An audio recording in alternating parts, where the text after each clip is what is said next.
I entered a religious community of brothers in near Boston, the Holy Cross Brothers, and I spent 3 years there before I left. And my leaving was not related to my sexual orientation, at least as far as I can recall in terms of my conscious mind, but had more to do with my disillusionment with the church at the time. I went through seminary, never dealt with the fact that I was lesbian.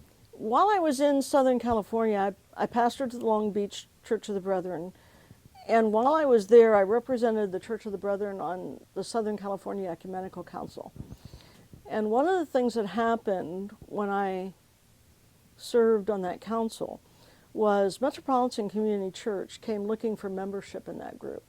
And all these mainline churches said, if you let them in, we're leaving. And I looked at this group of people and I said, who are you? And they said, you've never heard of Metropolitan Community Church? I said, no, who are you?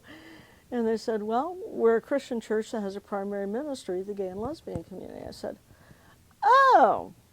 I said, you know, the Church of the Brethren is talking about that right now. I guess I need to do some study on this and figure out what I believe about it. So independent of dealing with myself or anything else, I did. I studied the issue. That's when the Church of the Brethren, like a lot of denominations, was first bringing their papers on homosexuality and talking about it and having these dialogues at conferences and that kind of thing. And I needed to figure out what it is I believed about it. And I came out after studying the Bible, and these people had given me things to read on both sides. They didn't want to just give me one side, they gave me both sides. And I came out saying, the Bible doesn't condemn homosexuality. At the time, I was not only in therapy, but I was seeing a spiritual advisor who was a Catholic priest. So he said, tell me where God has touched you most deeply in your life. And I said, I can't tell you that. He says, all I can tell you, Eva, is that if you tell me, I'll treat it as a treasure. And you don't ever have to worry about anyone else knowing or anything else. It's something I will treat as a treasure.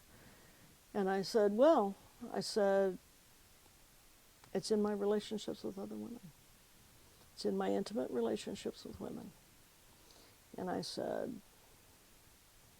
it's about the fact I'm lesbian.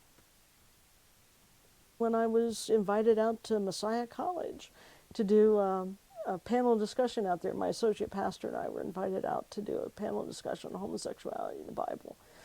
And I think we blew them away because the only thing we asked was for them to recognize that we took the Bible as seriously as they did. We just come out in a different spot.